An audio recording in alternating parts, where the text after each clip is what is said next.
Soy Samantha Earth. Tengo 34 años y estoy sentada en la mesa de la defensa, en mi propia sala de audiencias. Con el pulgar acaricio la bufanda roja de lana que descansa sobre mi regazo.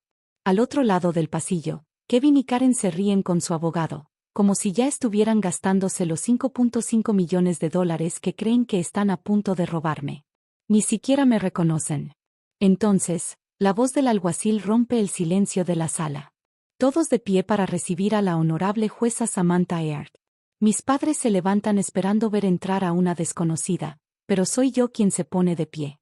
Camino junto a ellos, paso frente a la barra, subo los escalones y tomo asiento detrás del estrado. La sonrisa burlona de su abogado desaparece al instante. Hoy necesito que tú seas el jurado. Si tus propios padres te abandonaran como si fueras una maleta solo para sacar provecho de ti, ¿les darías una segunda oportunidad o los destruirías? Escribe culpables o inocentes en los comentarios.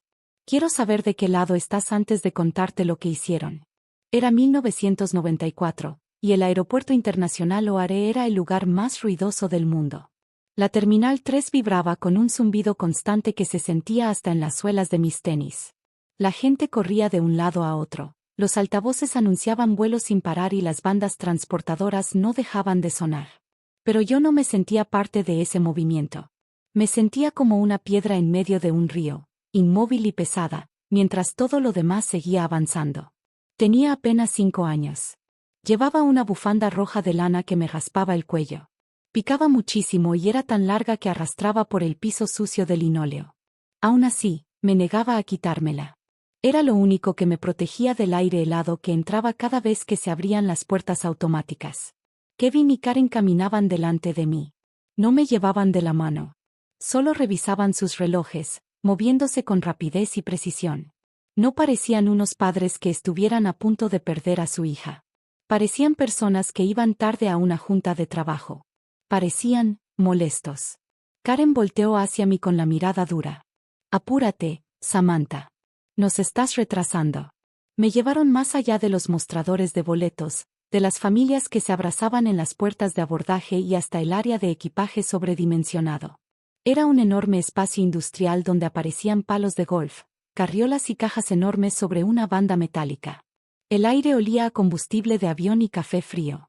Espéranos aquí, dijo Kevin.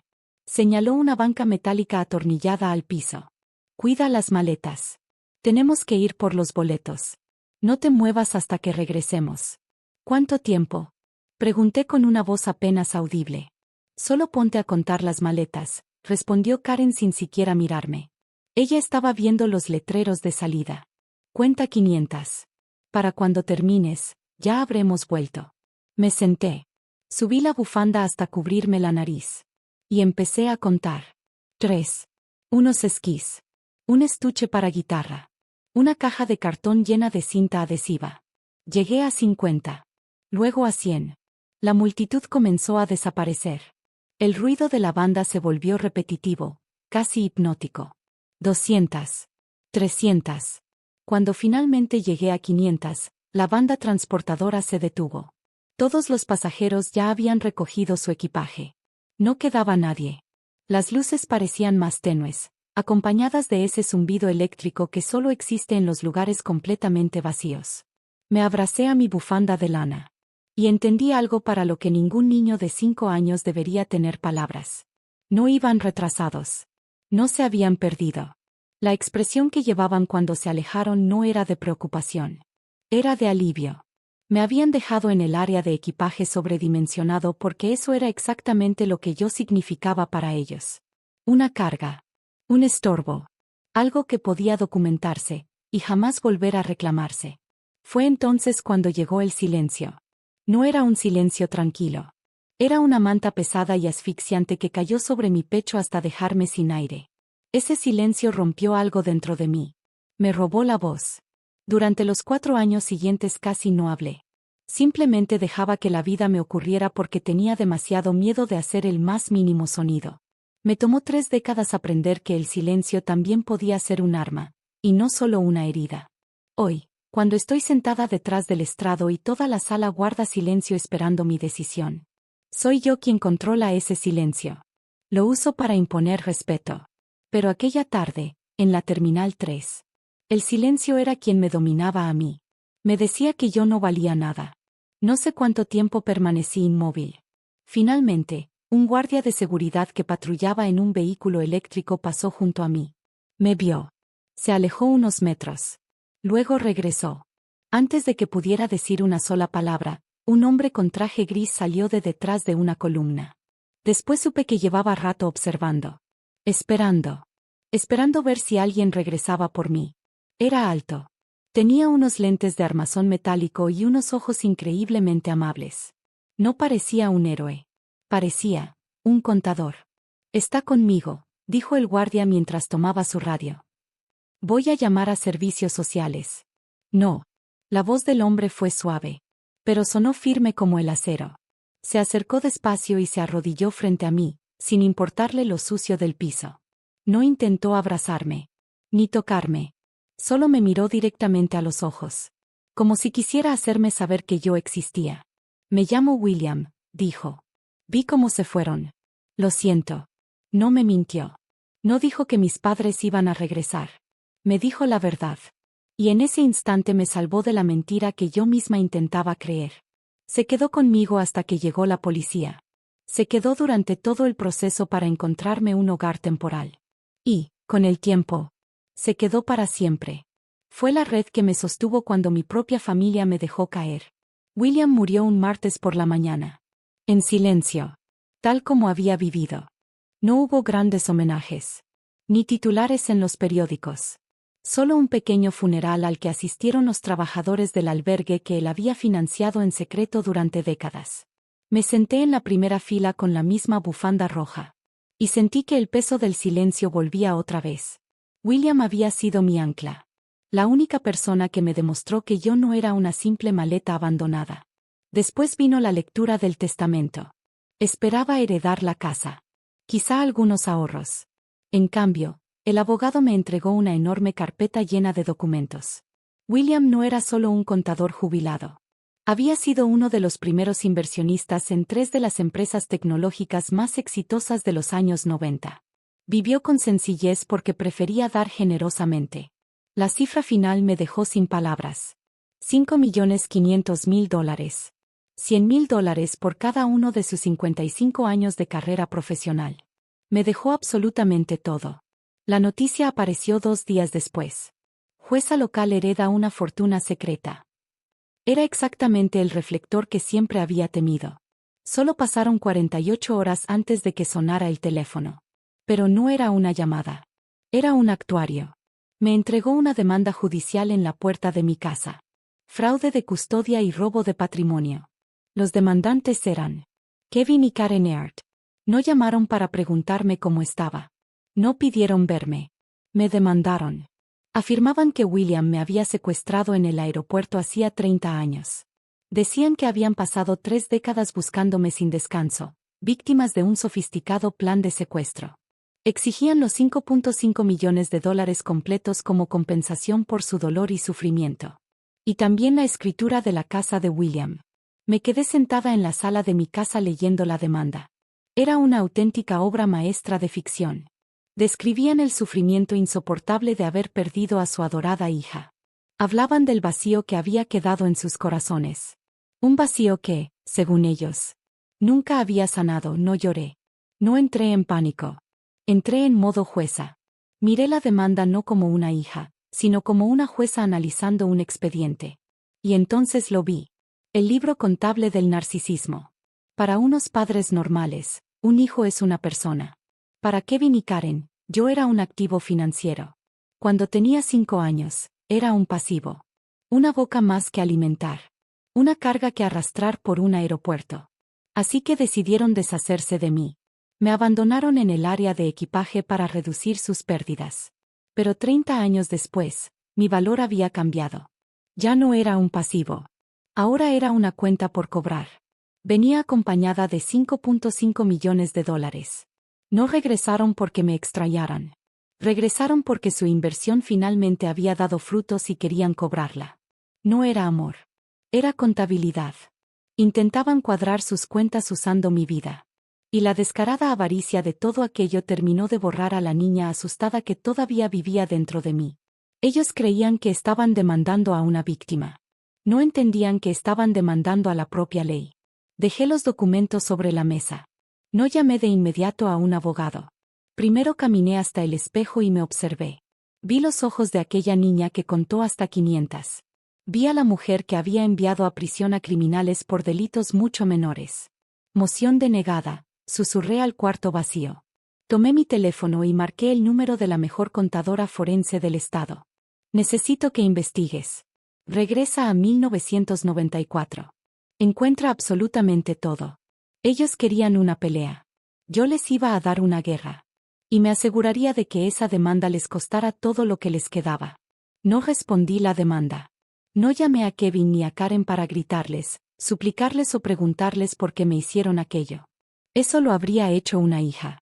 Yo ya no era una hija.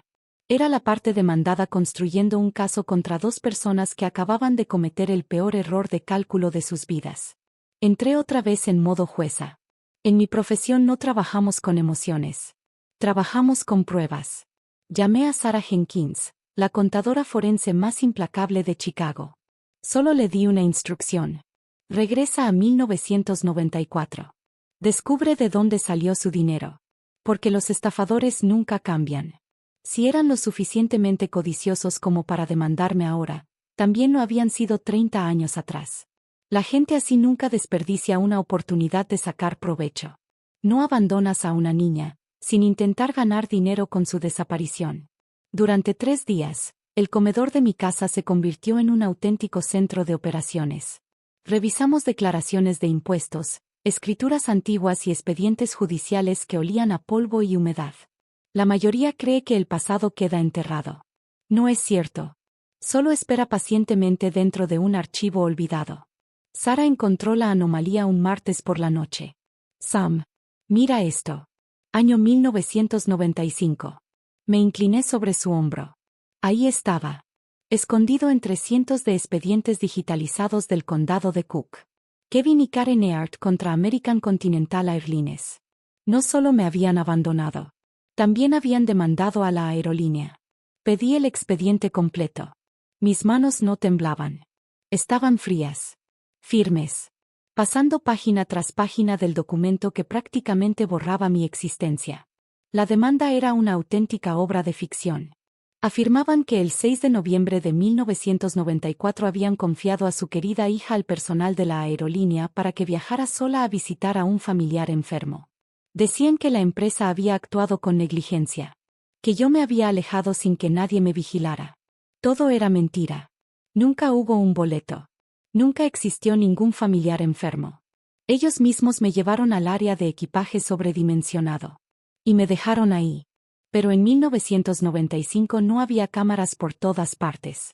No existía el rastreo digital. Podían inventar la historia que quisieran. Demandaron por daño emocional. Por pérdida de compañía. Se presentaron como unos padres destrozados cuya hija había desaparecido por culpa de la negligencia de la aerolínea. Entonces encontré el acuerdo extrajudicial. La empresa, desesperada por evitar el escándalo de una menor desaparecida, aceptó llegar a un arreglo. El cheque fue por $450,000. En 1995 eso era una fortuna. Alcanzaba para comprar una casa, 2 autos. Y toda una vida de silencio. Pero ese cheque no era la prueba definitiva. La verdadera prueba estaba en el documento adjunto. Para recibir el dinero, Kevin y Karen tuvieron que firmar una declaración bajo juramento. Leí aquellas palabras. Y por primera vez en 30 años. Sentí que el aire abandonaba la habitación. Nosotros, los padres, reconocemos que la menor Samantha Earp es considerada presuntamente fallecida. Aceptamos este acuerdo como compensación total y definitiva por la muerte injusta y la pérdida de nuestra hija, liberando a la aerolínea de cualquier responsabilidad futura. Lo habían firmado. La firma de Kevin era torcida e irregular. La de Karen era elegante y perfectamente redondeada. Habían declarado legalmente que yo estaba muerta. Miraron un documento que decía que yo ya no existía. Y lo cambiaron por un cheque. Ellos no me perdieron. Me vendieron. Me recargué lentamente en la silla. La rabia que llevaba años creciendo dentro de mí no explotó. Se cristalizó. Se volvió algo duro. Afilado. Como un diamante. Habían vendido mi vida por $450,000. Se gastaron hasta el último centavo. Y ahora habían regresado para venderme una segunda vez. Pensaban que yo era un fantasma. Pensaban que los fantasmas no podían defenderse. Tomé el teléfono. Llamé a mi abogado. Ya lo tengo. No aceptes ningún acuerdo. Esto llegará hasta juicio. Miré aquellas firmas por última vez. Ellos habían firmado mi sentencia de muerte. Ahora, yo iba a firmar la de ellos. El juicio era un espectáculo. Y Kevin y Karen eran las estrellas principales. Subieron al estrado vestidos con colores discretos. Llevaban expresiones cuidadosamente ensayadas de dolor. Karen lloró exactamente cuando debía hacerlo. Habló del vacío que había quedado en su corazón. Describió la angustia de no saber qué había pasado con su hija. Pintó la imagen de unos padres amorosos que habían sido víctimas de un hombre rico que les robó a su bebé en una terminal llena de gente. Era una actuación extraordinaria. Si yo no hubiera vivido la verdad, quizá les habría creído. No parecían monstruos. Parecían víctimas. Parecían unos padres que durante 30 años habían dejado un lugar vacío en la mesa esperando el regreso de un fantasma. Yo observaba desde la mesa de la defensa con el rostro completamente sereno. No objeté. No interrumpí. Los dejé construir su monumento de mentiras ladrillo por ladrillo. Porque mientras más alto lo levantaran, más fuerte sería la caída. Cuando llegó nuestro turno, no llamamos testigos de carácter. Ni especialistas. Solo pronunciamos un nombre. La defensa llama a Megan Earhart. El aire desapareció de la sala. Kevin giró bruscamente hacia la puerta. Karen soltó un pequeño jadeo de horror. No lo habían visto venir. Creían que Megan, la hija que sí conservaron, la hija que sí criaron, seguía de su lado.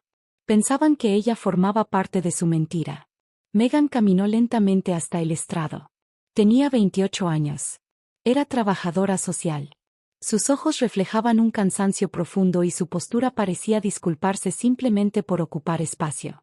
No miró a nuestros padres. Me miró directamente a mí.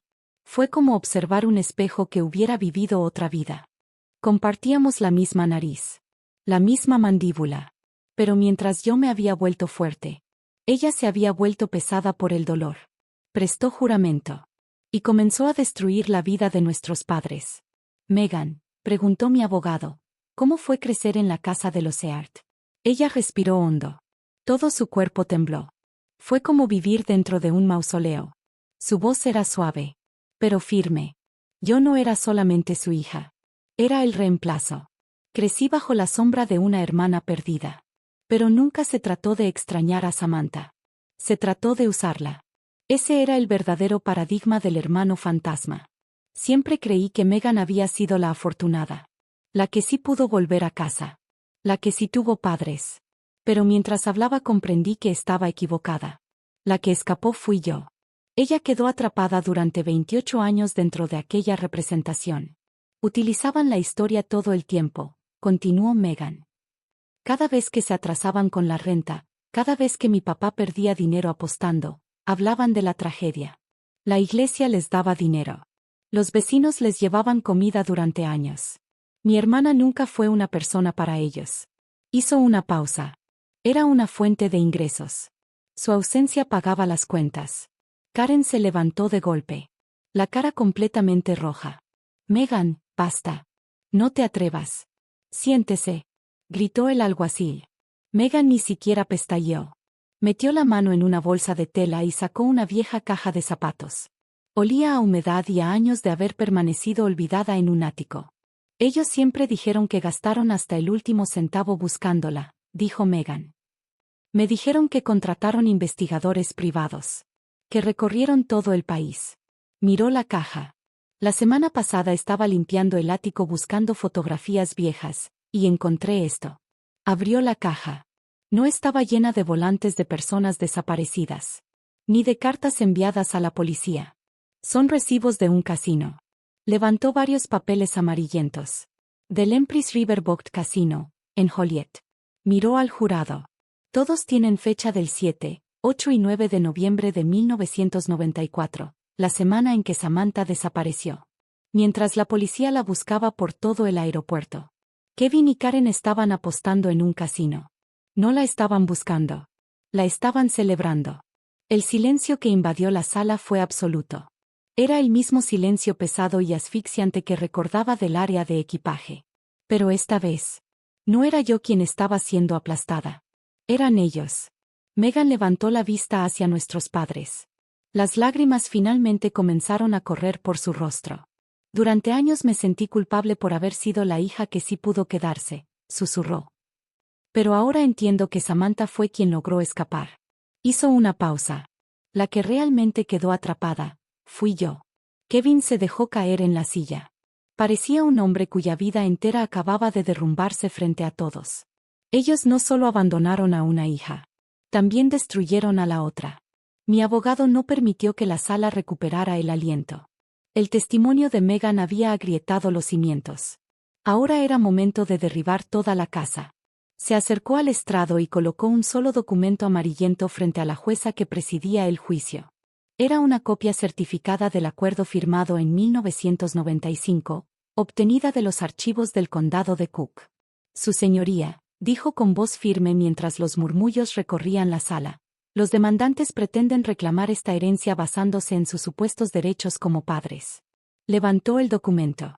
Sin embargo, según esta declaración jurada firmada el 12 de diciembre de 1995, Kevin y Karen Earhart declararon legalmente que su hija, Samantha Earhart, había fallecido. El rostro de Kevin perdió todo el color.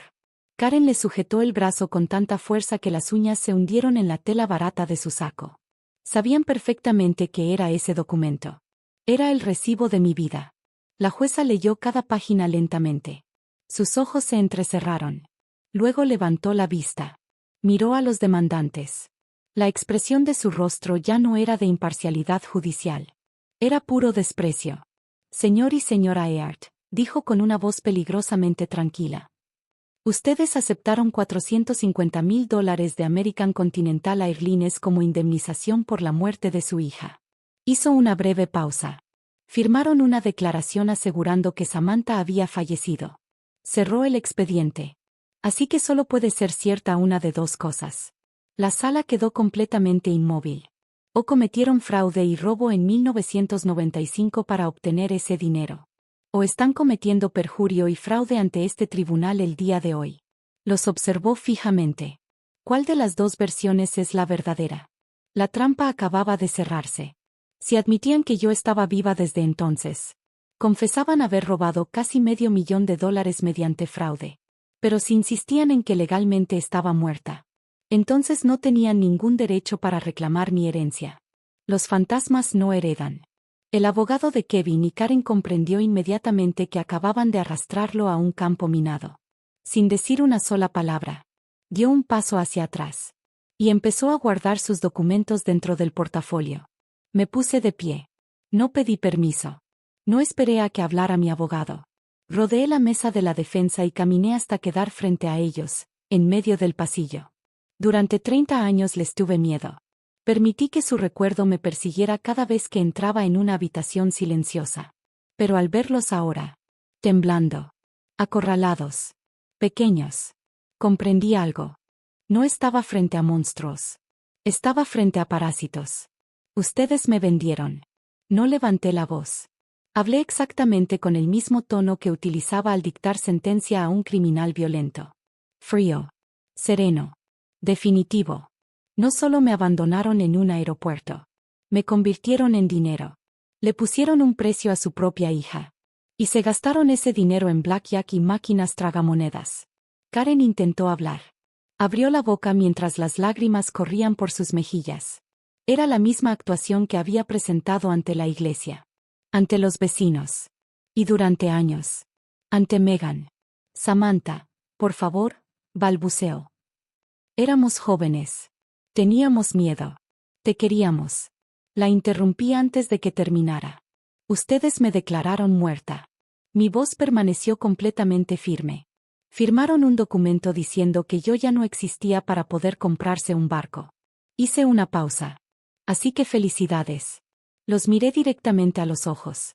Tenían razón. La hija que ustedes conocieron murió. Respiré profundamente. Murió en la Terminal 3. Di un paso más hacia ellos. Dejé que el silencio creciera hasta volverse insoportable. Ese era mi mazo. Ya no era una prisionera del silencio. Ahora lo dominaba. Un fantasma no puede heredar, Kevin. Mi voz apenas era un susurro. Pero un fantasma sí puede perseguirte. Lo sostuve con la mirada. Y te prometo que usaré todas las herramientas legales que tenga a mi alcance para perseguirte hasta que desees no haber regresado jamás a mi vida. ¡Pum!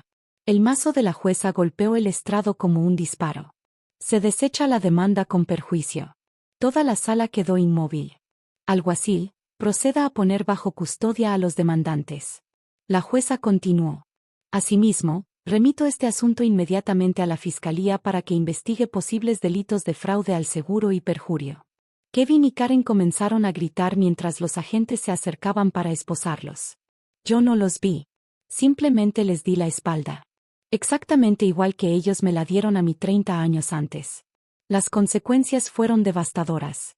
El posible fraude cometido en 1995 estaba rodeado de complicaciones legales por el tiempo transcurrido. Pero el perjurio que acababan de cometer en plena audiencia era reciente. 3 semanas después fueron formalmente acusados. Los noticieros locales, que días antes hablaban de la jueza que heredó una fortuna secreta, ahora mostraban un titular completamente distinto. Los padres que vendieron a su propia hija. Su reputación quedó hecha cenizas. La iglesia les dio la espalda. Los vecinos que durante 30 años les llevaron comida y donaciones comenzaron a exigir respuestas que jamás pudieron dar. Perdieron su casa pagando abogados. Lo perdieron todo. El dinero. El prestigio. Y a sus 2 hijas. Yo no me quedé con los $5.5 millones. William nunca me dejó esa herencia para comprar un yate. Me la dejó para construir una red de protección. Con ese dinero fundé la Fundación Baggage Claim.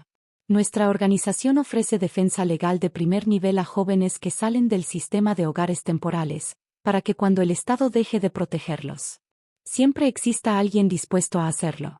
Nos aseguramos de que ningún niño vuelva a quedarse solo en una terminal de aeropuerto preguntándose si realmente le importa a alguien. 6 meses después, estaba sentada en una cafetería del centro de Chicago. Frente a mí, Megan reía por algo que acababa de decir. Se veía distinta. El peso que siempre llevaba sobre los hombros había desaparecido. Había renunciado a su trabajo como trabajadora social y ahora dirigía el área de apoyo familiar dentro de la fundación. Estábamos construyendo una relación desde cero. Ladrillo por ladrillo. Sin las mentiras de nuestros padres separándonos. Tomé mi taza de café. La manga del abrigo se levantó un poco y dejó al descubierto la bufanda roja de lana. Ya no la usaba porque tuviera frío. La usaba simplemente porque me gustaba. Ya no era un escudo. Solo era una bufanda. La cafetería estaba llena de conversaciones, risas y tazas chocando unas con otras. Pero por un instante, escuché el silencio que existía debajo de todo ese ruido. No era el silencio aterrador y solitario del aeropuerto. Era un silencio tranquilo. El silencio de un caso cerrado. El silencio de una deuda que, por fin, había sido saldada por completo. Miré a Megan. Miré todo lo que estábamos construyendo juntas.